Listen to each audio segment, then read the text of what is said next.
Hello, welcome, and thank you for joining us on another episode of Tjene Talks. Today, I've got Joseph Ma with us. Joseph is an ophthalmologist. He's an MD from the University of Toronto, entered at age 18, went to Harvard Medical School for about 6 years. At the age of 22, came out with a fellowship in cornea and refractive studies, and he's now back in Toronto. He's been here for quite some time, and he's a medical director at Veritas Laser Vision Correction. So we're here today talking about UV sanitization, and at face value, we don't really make the connection between an ophthalmologist and UV sanitization. So, Joseph, exactly how do we get here? How did you get here in terms of why we're talking about UV sanitization? So it's interesting. Last March, as you know, there was during the lockdown, they shut off all elective surgery. And it just so happens that prior to that, we actually had been working on a company. It was actually called Bionic-i because we were working on electronics and irradiation. And part of that actually was sterilizing electronics for surgical implantation. Mm-hmm. And one of the things we did for that was actually using UVC light. But at the same time, we were worried because a lot of what we do with cataract surgery, for instance, is we use ultrasound in our surgery in bodily fluids. And by doing that, you have the potential to aerosolize microbes, including viruses. And so because we were worried about COVID and being spread by aerosol in surgery, and we kind of said, okay, let's look at what we can do to maximize the elimination of aerosols in surgery to make it as safe as possible. The other flip side is, and actually, later on, it turns out that yes, although we can aerosolize virus with our surgery, if we're careful in how we perform it, and all of the ultrasound power is used when it's in the eye or when it's encapsulated, then you may minimize that risk. So turns out it's less important for eye surgery, but more important for other surgeries such as oral pharyngeal surgery, or if you're going to intubate a person so they have to go under general anesthesia.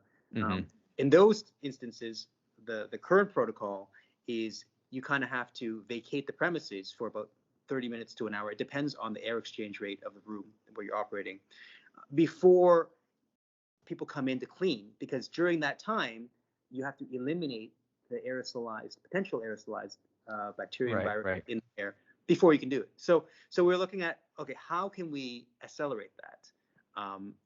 And with our background on sterilizing implants using UVC,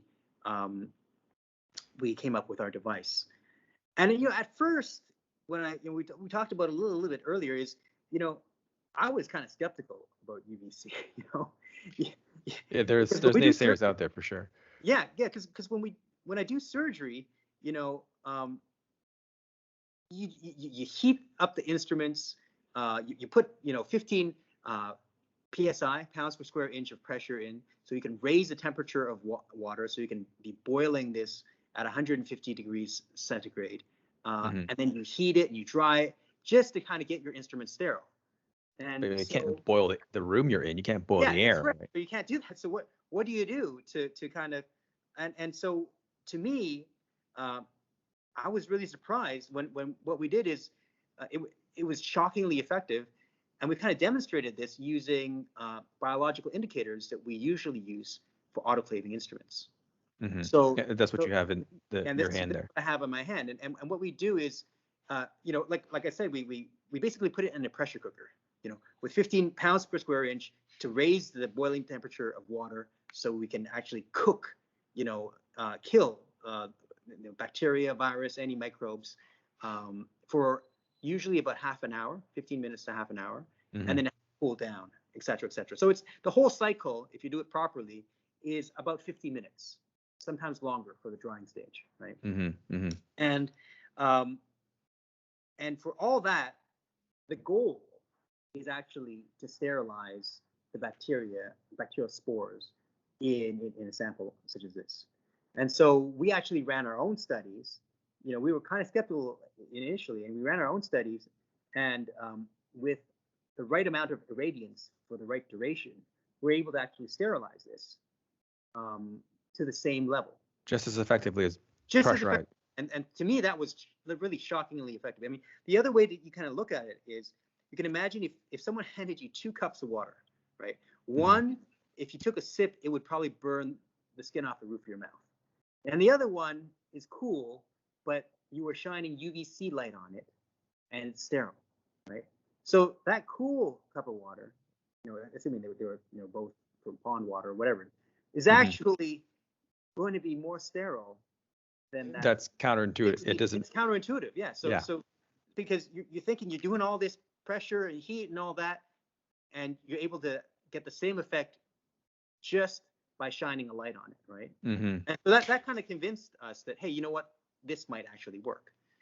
So the room you're in when you're doing surgery is obviously a risk for the patient, for everybody in the room that's doing the surgery.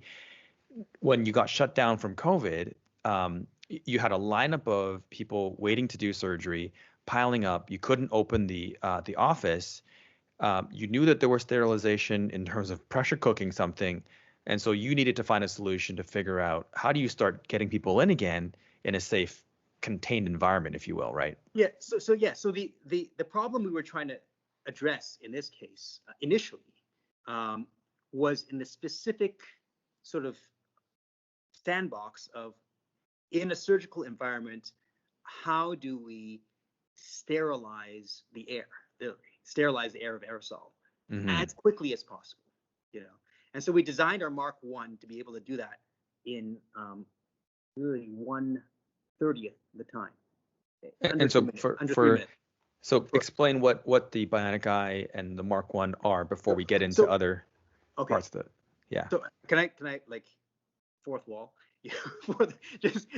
I wanted to step back because what I wanted to kind of get into was we designed it for the sandbox, but then we realized that it was relevant in other instances outside of the operating room. So I would transition into that, if that makes sense. Yeah, So I didn't want to dwell too much on that, because I think that the outside has a much greater impact in society, even though initially we thought that it would be in the sandbox in the surgical operating room. Does that make sense? Yes, that's absolutely. That's why we moved to the Mark III production as opposed to just producing the Mark IV. That's very important. So can we go back to, I think the point you had asked was what led you to create something was that you needed to sanitize the air. Yeah. So we wanted to find the best way to be able to literally sterilize the air. And the idea at the time was in this sandbox of, okay, you're in surgery, you're aerosolizing the virus, COVID in this case, and you want to sterilize it as quickly as possible. Normally, you're talking about 30 minutes to an hour between patients. We want to cut it down to like 2 minutes. Right. And wow. We achieved that, right? We achieved that because, like I said, we demonstrated that UVC is shockingly effective if you use at the right time, right dosage. And we were using about close to 10 times the dosage that you normally get in other equivalent type of machines. And we combined it with ventilation, etc. And this was early on when we didn't really understand, when people were just saying, oh, I'm not sure about the masks, about the importance of aerosols beyond just water droplets. But as our understanding of COVID has increased, we kind of understand that, hey, aerosols are a more and more important reason why we have these super spreading events. Why when you're in an enclosed environment in the wintertime, you have a higher likelihood of sort of spread. The reason why, and even more recently with the Brazil, UK, and the South African mutations, potentially, if you have a mutation in the spike protein, why does it spread more easily, right? And so the conclusion you have to come to is it must be through the air, through aerosols, and it's actually, the Canadian government, the Ontario Health, they've both recently issued directives saying, hey, you know what, you need to actually pay attention to your ventilation because it's likely that it's spread by aerosol. You have countries like Germany and France saying, hey, you know what, those cloth masks are no good. In Bavaria, they just this Monday, today actually, they started a directive where if you're in a public place, if you're using public transport, you must wear an N95 mask. Wow. Okay. And the implications, of course, is that, hey, this is aerosol spread. We don't know how much of it is, but it's enough to probably cause, especially with these new variants, cause enough transmission that the viruses continue to exponentially increase, right? And so with that understanding, it's kind of evolved. It's more and more important that, hey, it's not just in the sandbox of an operating room. We can actually do more good, have a greater impact, if we address these other situations where there is no other solution, and they've had multiple models now based on super spreader events. What MIT, there's one AOPIE in another journal, and they've all concluded that, hey, look, you get 6 people in a room with masks, socially distanced, but no ventilation. Over the course of 2-3 hours, they're going to get infected, right? And so the idea is we need to address the aerosol, because if it weren't the case, then we wouldn't need, then none of those models would actually pan out. With those concept of how these super spreader events, it wouldn't make sense. So the only thing that made sense is if it was spread by aerosol. So we have to start addressing these things, and how we have what? We have social distancing and we have masks. Now, from a practical standpoint, it's most, and so, okay, and let me flip it back. So these models prove that even with those social distancing masks, you still can get infected. So what is necessary? Eliminating the aerosols from the air to make it so that it's almost like you're outdoors. Basically, increase the ventilation to that level, right?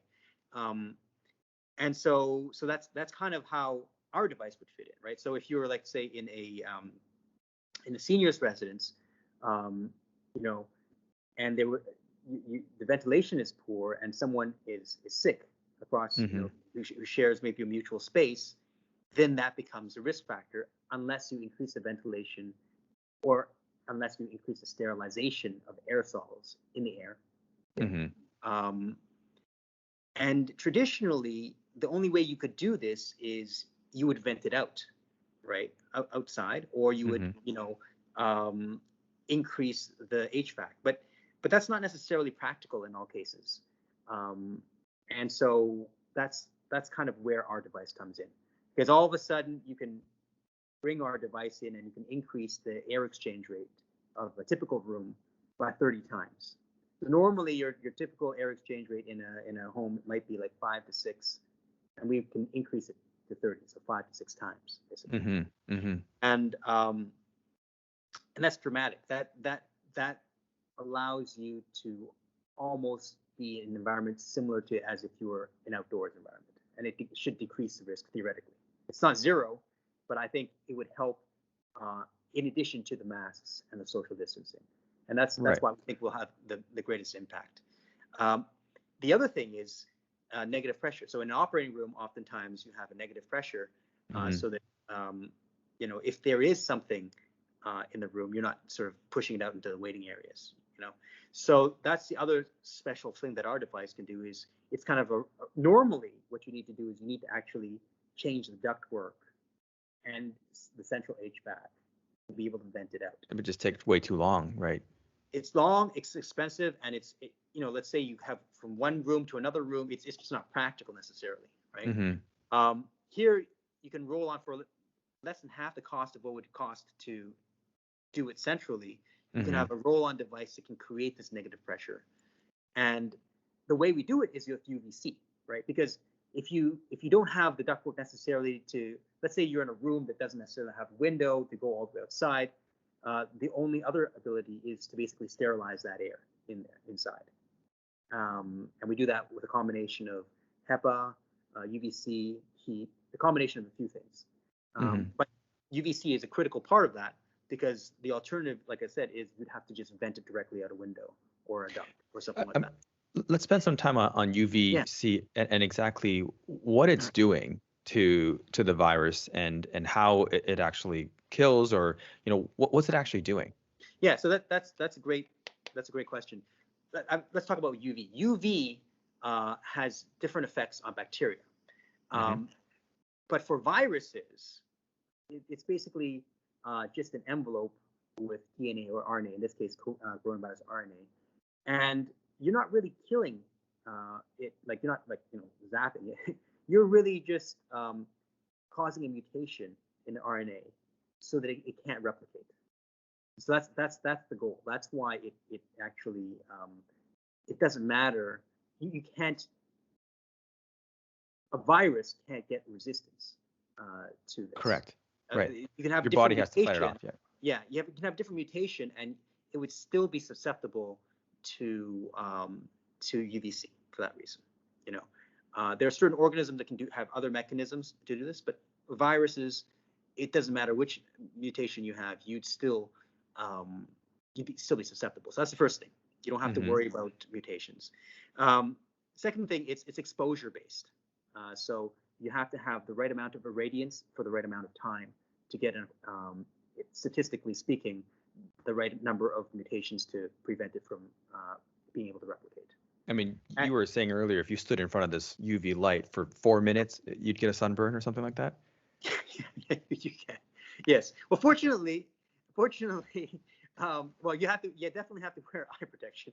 That's the first thing I think about, right? But also, yes, for your skin as well. It's important, because otherwise, you can cause mutations in your own DNA the same way that it would affect the mutation in the viral DNA. So that's why with our Mark III device, it's designed to be used in the public with people who are not necessarily especially trained to use the device, etc., because it'll be shielded, but it will be able to literally sterilize air in a very short period of time in a way that you can't really do in any other. There's no other method that you can do this, because it's a combination of surface area. So we use HEPA filters. So if you think, so the reason why like a little tiny air purifier would never be able to sterilize a room quickly is because it's only a small surface area through which air, even though it's corrugated and you try to increase the surface areas, but it's still a small proportion of that allows air to pass through and trap particles. And so our device is, if you think about like in our homes, like if you have a attached house, or the central vac, the size of that filter, we have about 8 times the size for something that services a room. In the Bionic-i machine. In the Bionic-i device, yeah, yes. Okay. So instead of, let's say, like usually it's about this size filter for your central that services your whole house. I don't know, it could be like 4, 5, 6 rooms. For this one room, we have 8 times the surface area. So that allows us to pass a lot of air through and therefore increase our air exchange rate. And then we also have, so the other thing I was going to say is irradiance, dosage, and time. So with irradiation, you have an inverse square law. So for every inch that you are further away from the source, you're losing the inverse square of that in power. So it drops off dramatically. That's upshot. So why is that important? Because what we've done with the Bionic-i device is we've concentrated the air by funneling it through a small volume, and we've increased the power about 10 times higher than you would for any normal HVAC. So there's some HVAC systems, central HVAC systems, where they have a UVC light, and usually the air passes through it, but it's a very large volume, and you got like one tube, right? Okay, yeah. We have multiple tubes, and the volume of the air is much smaller, and it runs longitudinally. So instead of that, like maybe half an inch, where you're not getting a second of passing, you get the full path of the tube, which is full 40 inches in our case, of sterilization.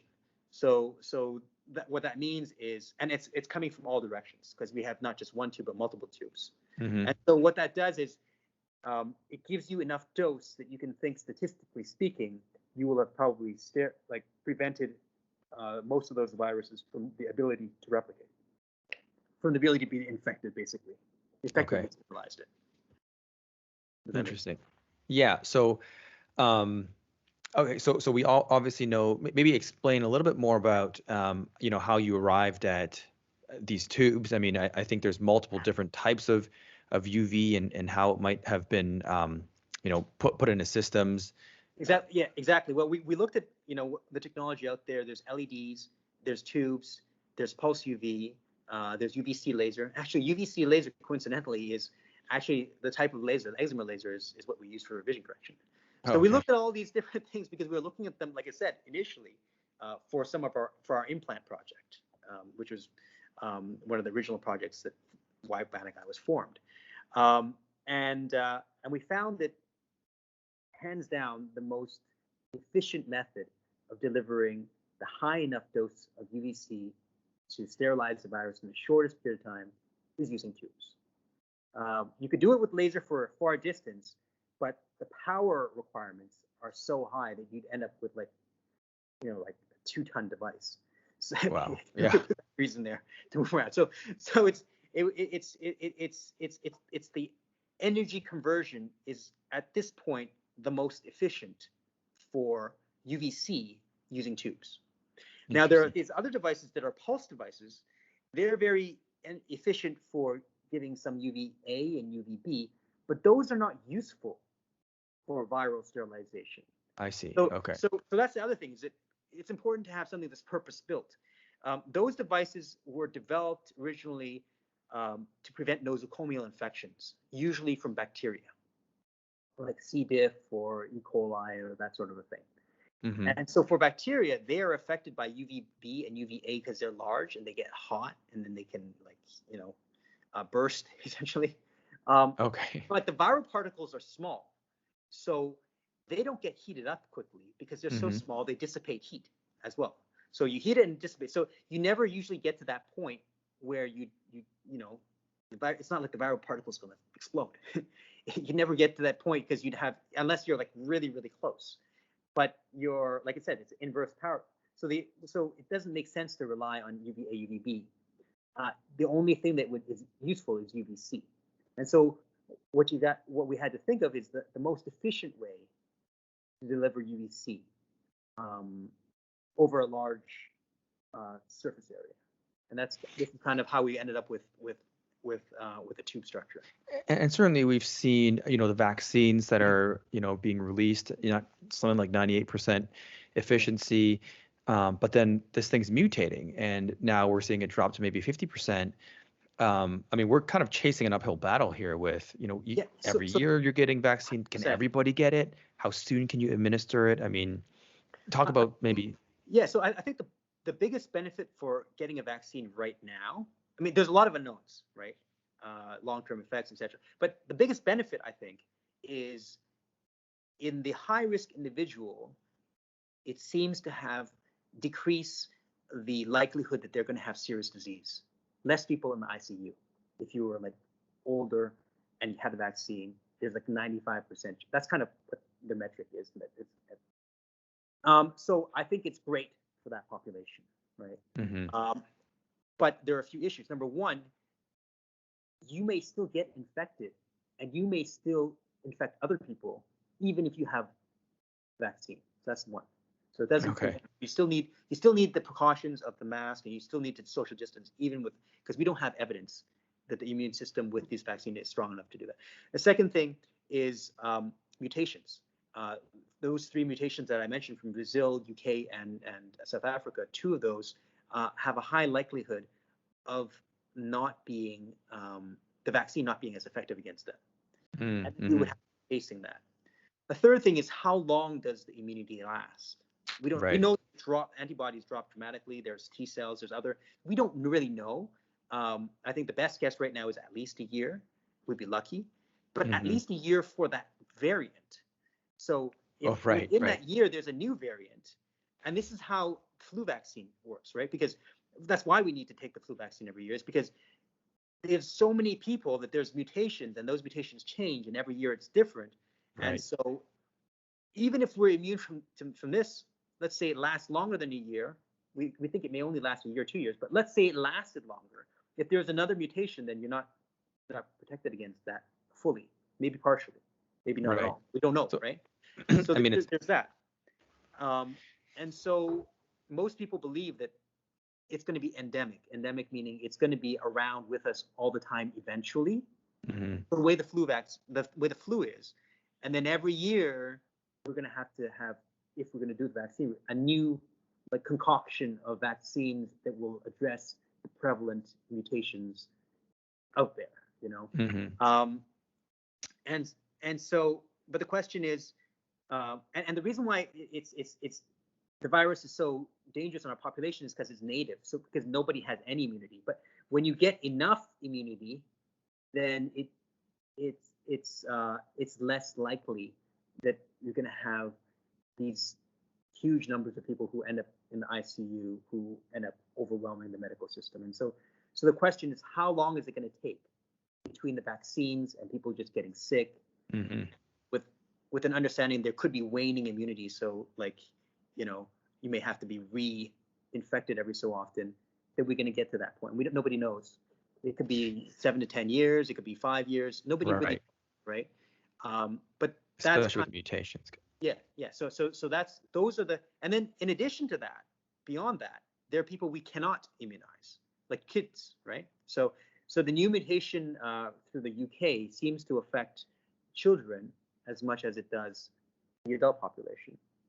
Yeah. And that was one of their impetus for closing the schools, right? So so none of the vaccines right now have been tested on children.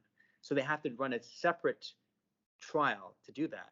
And for children, it's always, there's a few things. Children may have developed better immunity that may last longer, yes.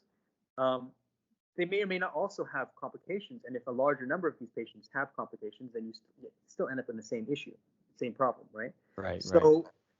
So what that means is, even if you immunize everyone, right, there's still a good 20% of people, depending on which country you're in, who can't get immunized or won't be immunized. Right. So you won't reach that 80%. I mean, you barely reach that 80% if you had it, and it's unlikely that you can get that. And then if the immunity only lasts a year, 2 years, everyone has to be overlapping at that time point. For you to have that herd immunity. So it's a difficult thing to reach. We're just hoping to get it low enough that it's not going to overwhelm our systems, and we're thinking that we're going to have to deal with this. So what does that mean? That means that we still need to wear masks for the foreseeable future. Right. We still need to social distance. Right. And we still need to deal with aerosols, the virus in the aerosols, and ventilation. Especially indoors in crowded places, right? Especially indoors, especially among vulnerable people like in seniors' homes or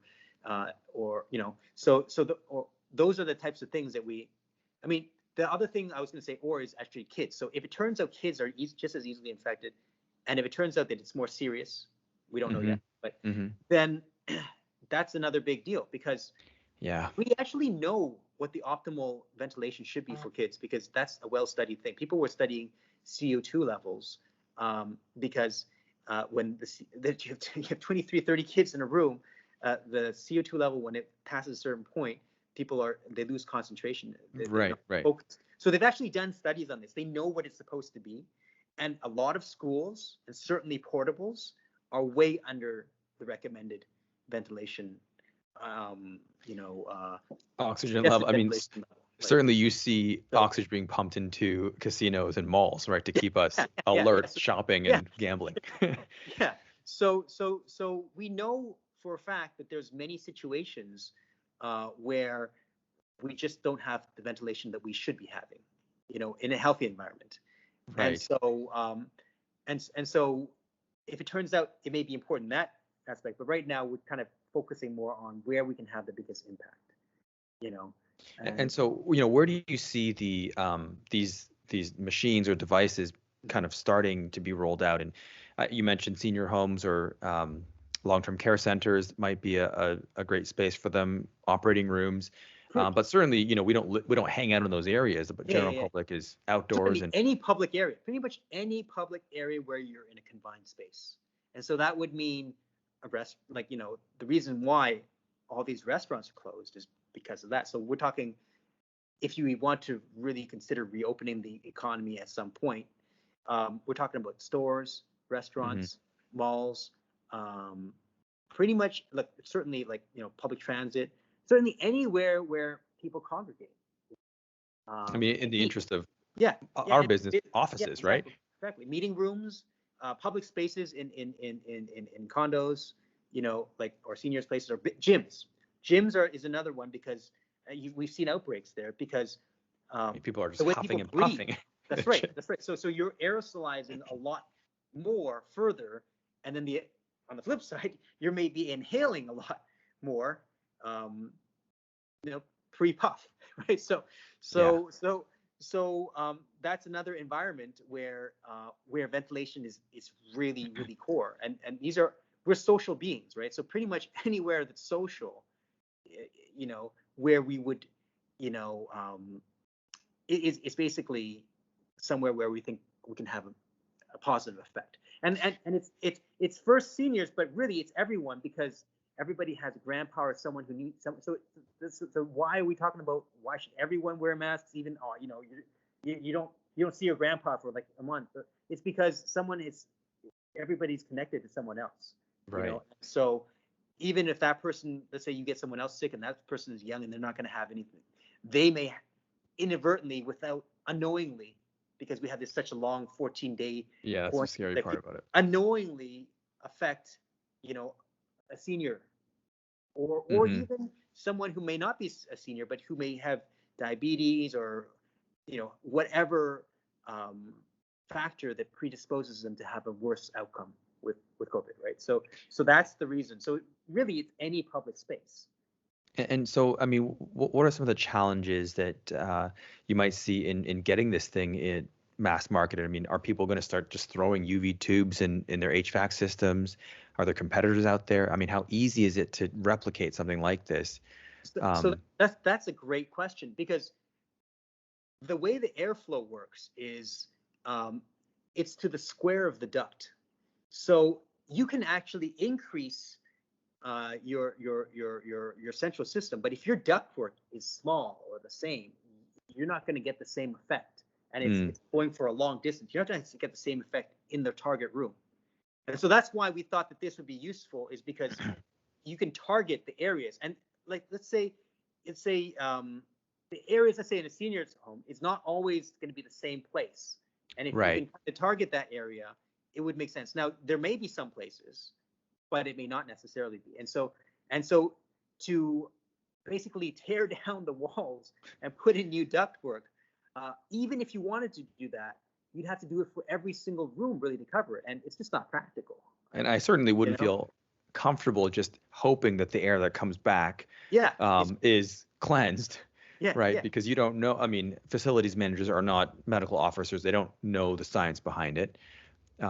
So I mean, that's another. It's best to be local, because then The other thing that is that we've spoken to these homes is if someone happens to be positive, then you can concentrate your efforts to have the greatest effect there, right? To create a negative pressure environment. So that's very difficult to do unless you tear out the ductwork and do everything.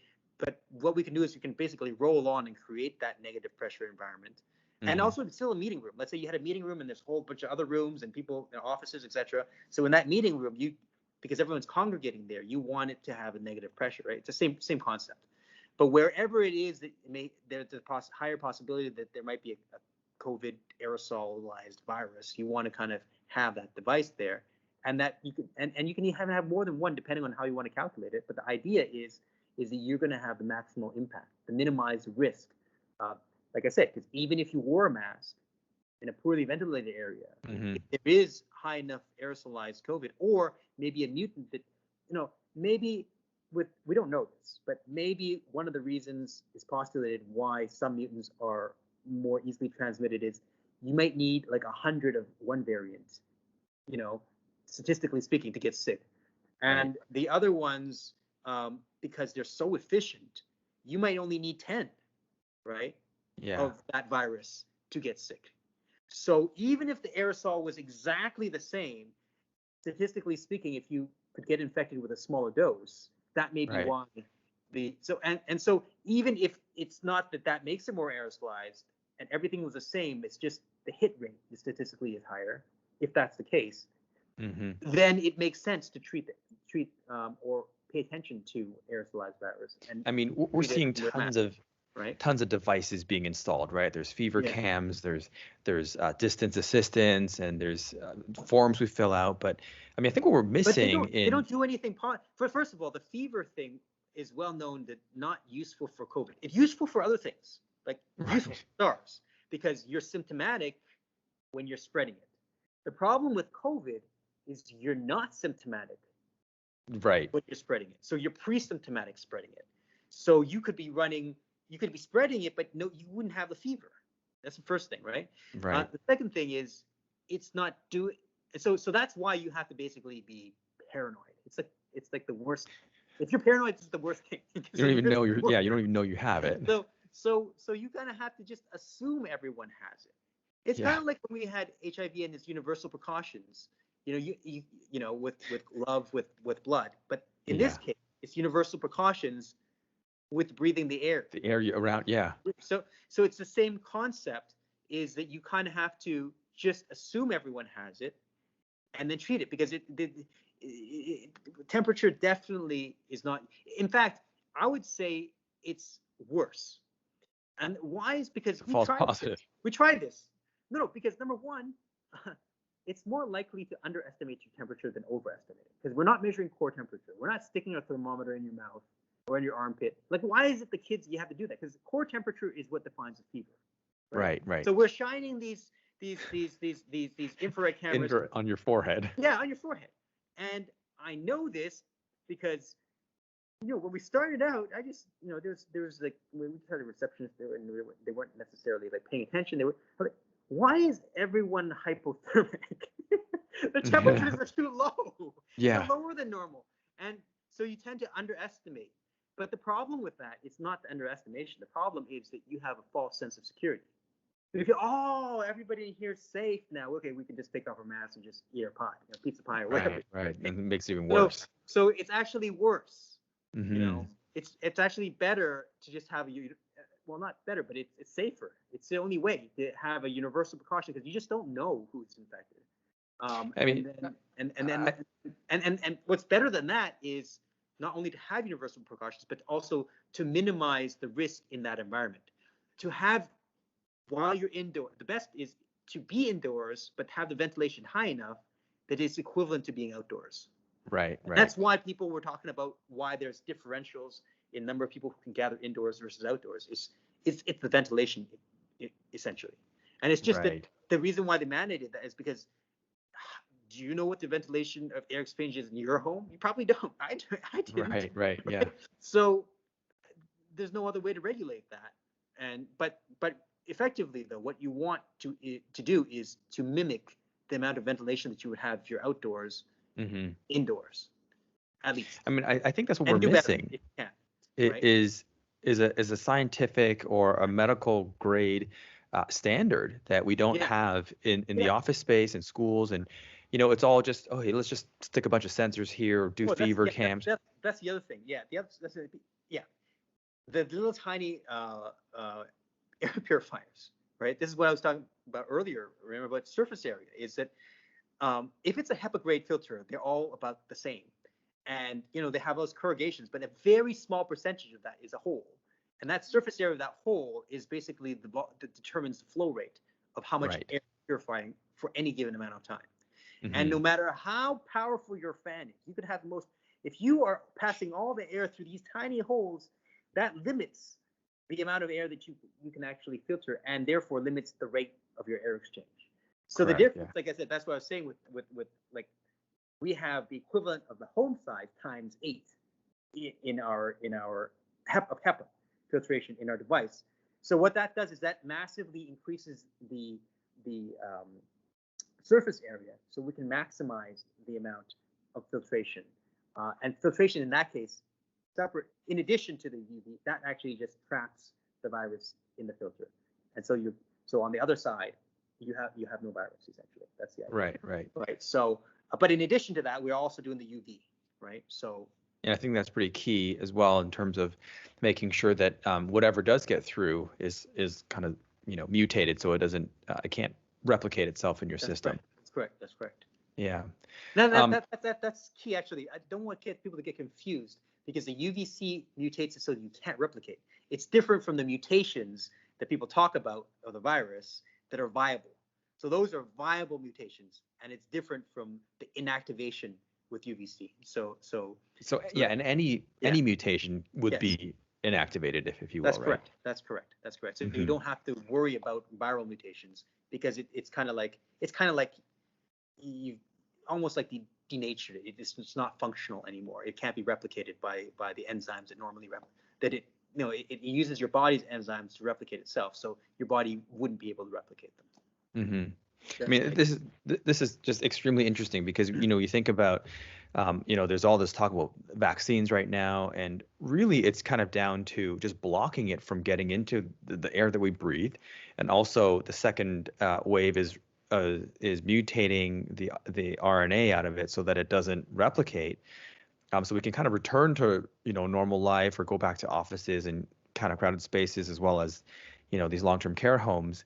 It really does kind of go to the first principles of just trying to stop this thing from getting out there, right? Instead of Yeah. trying to build all these immunities and put all these vaccines in us to get there. I think you need both. I think you definitely need both. I mean, you definitely need to have because if you don't, then like I said, if you if we only isolated and we didn't try to have a vaccine that would what you want is you want the vaccine to be everywhere before the virus mutates, which is very hard to do. Yeah, yeah. That's what, but because the alternative is so the reason why COVID is such a big deal is because nobody has ever had this coronavirus. So nobody has any immune response to this. It's native to the human race, most of the human race.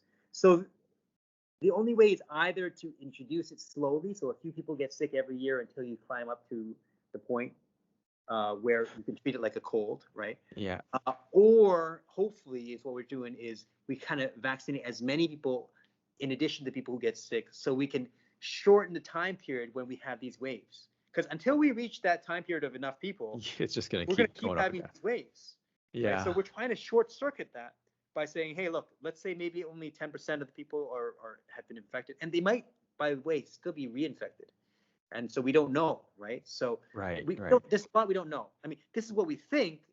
It's possible that the mutations being enough, or that the immunity wanes so much that 3 years from now it'd be like we'd never had this virus before. And we Hmm. might still be battling the same thing. But the idea of why we think vaccines are going to be important either way is because of that. It's because you can, in order to get enough large enough population to not be completely naive, the body to be not completely naive to this virus, is we kind of have to expose them through a vaccine. And the reason why we don't worry about children as much is children tend to fight it off better, we think. Okay, we don't Hmm. know for sure. Current strain. Yeah, but we don't know because, like I said, the UK strain seems it might be different, But we think, at least for now, that it doesn't cause as bad of a disease. They get better, and that's why when you immunize a child, you don't have to like the immune system lasts longer for whatever reason I because it's see. developing the immunity lasts longer for the child than it does for an older person, Interesting. and we don't know always why that's the case, but in general, that's the idea.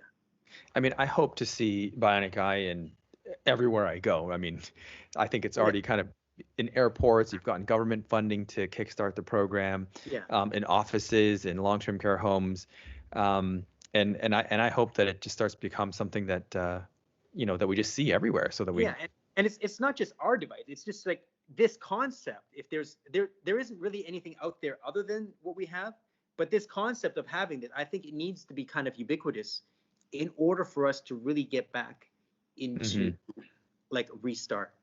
Because if it isn't, if we're not addressing ventilation, so you can't address it centrally, right? Because if I went and I replaced like the ventilation system in our office, right?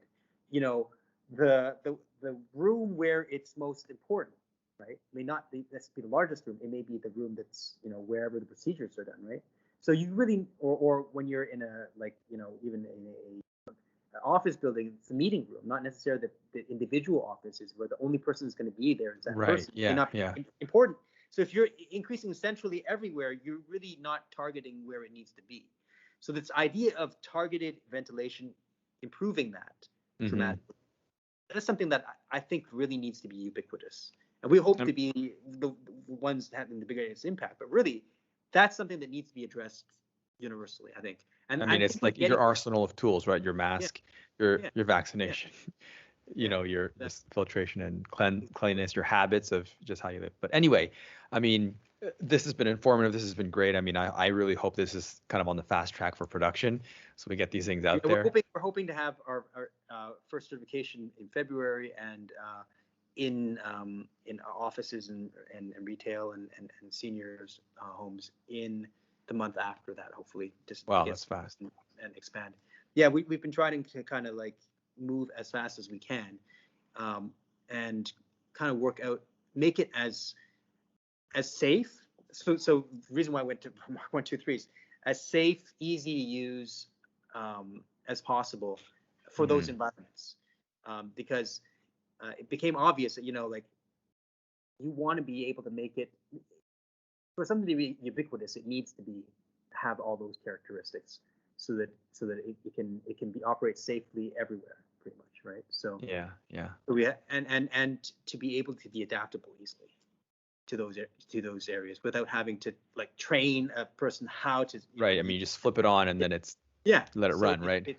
So that's the whole idea, is that you don't have to think about it, right? You go in and you just know you feel safe because and you just do what you normally do. That's the goal.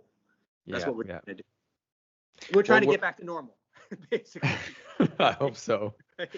We're out of time, but thanks so much for your time in kind of walking us all through this, and check out Bionic-i when you have the chance, and thanks for watching. Thank you.